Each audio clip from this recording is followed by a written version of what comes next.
Georgia, Tennessee this week. Let's do it. Let's preview some games here. Honestly, this is the only one we're going to really talk about. Right now, right before we got on here, I saw Georgia is an 8.5-point favorite. 8.5 in some books. 9.5-point favorite. Tennessee here feels way too easy, Connor.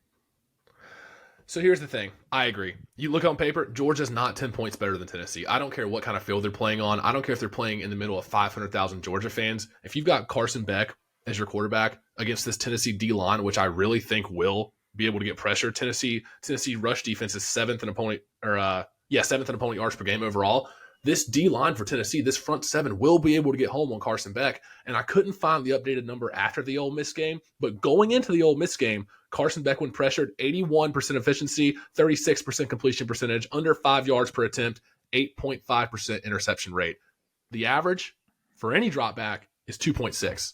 When he is pressured, he's a different guy. And I think this Tennessee front seven will be able to pressure him. And 10 points is way too much. I don't care where they are. So I love Tennessee with the points here. I don't know if they'll win, but you cannot lay 10 points with Georgia. Are you worried that on Saturday morning we're going to see that tweet from all these people, the sports betting people, being like 97% of the bets and money are on Tennessee? You know, it's Joes versus pros. All the average Joes are betting Tennessee this week because that line feels way too big, Dylan. I think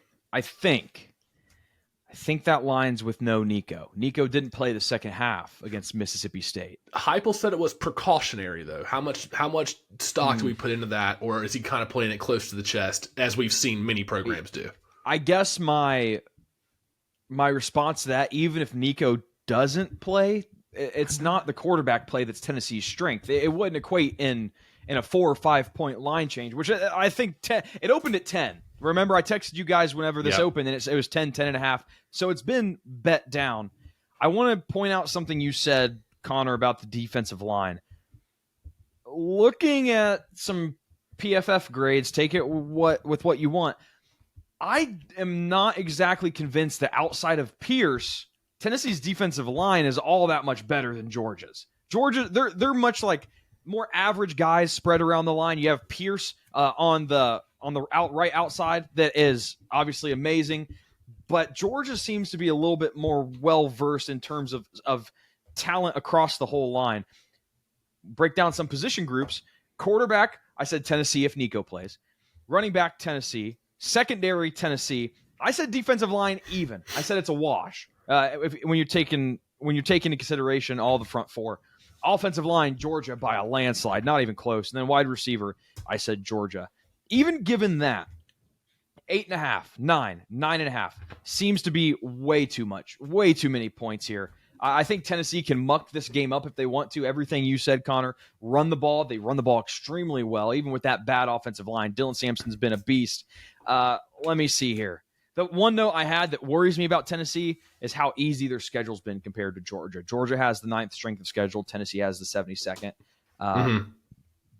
I want to entertain something here. Both are top 30 in the most offensive penalty yards. I think under here is the play. I don't think it's a side. I think it's going to be run the ball, get it done on the ground. Etienne is a great running back. Sampson's a great running back. I don't think either of them are going to be very interested in airing the ball out. And even if Georgia decides to, the turnovers are a thing. In Tennessee's pass defense, I think they're like top 15 in pass yards allowed per game. So I think it's going to be a low-scoring affair. That would favor the underdog, but I would go under. I feel like one argument is Tennessee's defense, though. They've been pretty good. And you look at the Ole Miss game last week with Georgia. Ole Miss had 5 sacks, and we talked about their front seven. We hit that on the money coming in. I feel like Tennessee's front seven is not that far behind Ole Miss's, at least on paper. That could be a caveat of the schedule. You could be right on that, but I don't know. I feel like they're going to be able to get Carson back. I can live with the under, though. To speak to that real quick, Connor, it's Ole Miss is. I think to go to make a point for Tennessee. Ole Miss is in the same boat as Tennessee. They haven't really played anybody. They haven't had many tough games. Their strength of schedule is pretty easy. And while their defensive line grades out better than Tennessee's, I do think that makes a point for Tennessee saying, well, Ole Miss had success, and they've played just as easy of a schedule as Tennessee has. Yep. Yeah, I was going to add, I do love the under here because I do think the defenses on both sides have an advantage over both offenses. I think this game is going to kind of come down to how well can they run the ball. I think I like Tennessee running the ball Yeah. a little better. As Dylan said, I think the Georgia O-line's better, but I like Sampson more than I like ETN. So I do think Tennessee might have a slight edge there. I don't feel unbelievably strong about that. Also, Dylan was citing Tennessee's secondary is very, very, very strong. I mean, you look at it, Carson Beck has 12 interceptions this year. Nico has 4. This feels like a game where Nico, assuming he's healthy, doesn't do much of anything, but that includes not really turning the ball over. He won't move the ball down the field, but he's not going to make a mistake that's backbreaking. I could see Carson Beck throwing 2 interceptions that are backbreaking. And for that reason, I like Tennessee to win outright, frankly.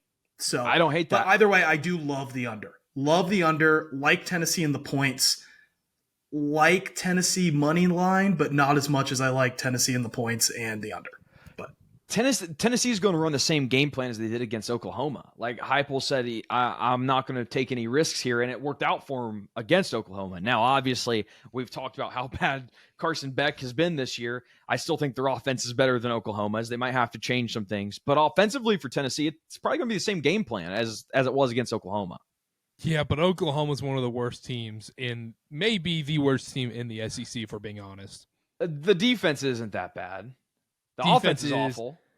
The offense is one of the worst, not just in the SEC, in college football. The defense is an average to below average SEC defense. So what are you taking here, Karter? Sounds like you might be trying to make a case for Georgia. Absolutely, I am not. No way. No way. How could you? Carson Beck has been so bad. We saw the Texas game.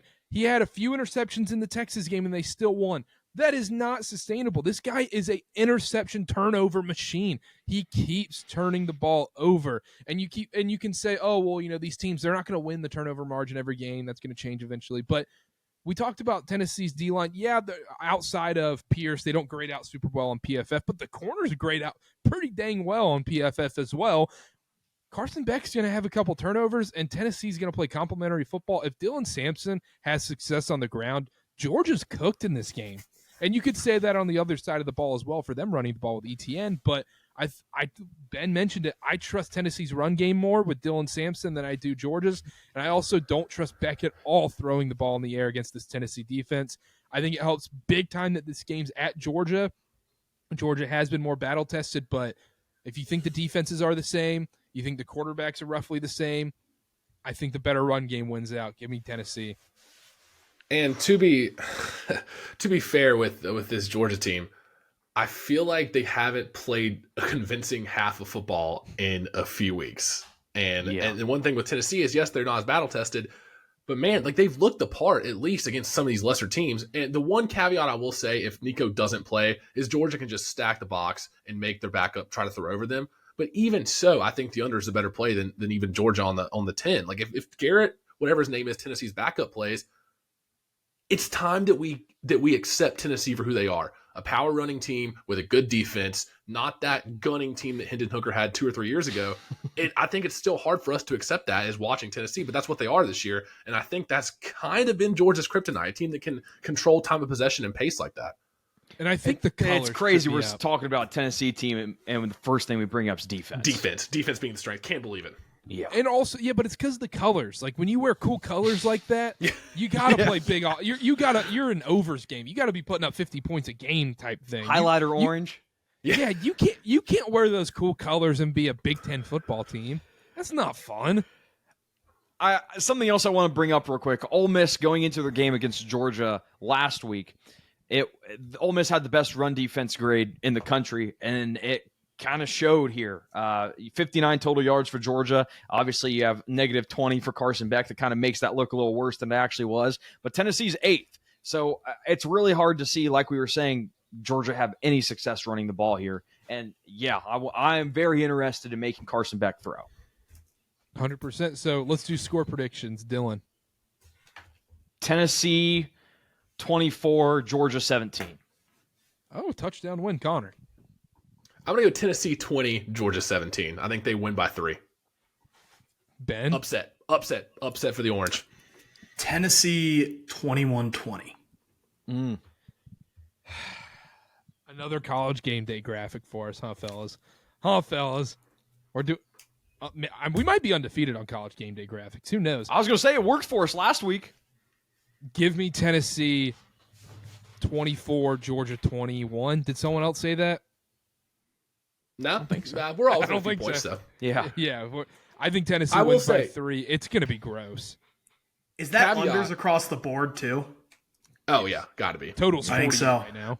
Caveat: if Nico doesn't play, I feel like Georgia wins in a tight one. Yes. I still don't. I don't think they cover either way. I'm taking Tennessee with the points either way, but if Nico doesn't play, I think Georgia does win this game. Yeah. I love it. I agree with that.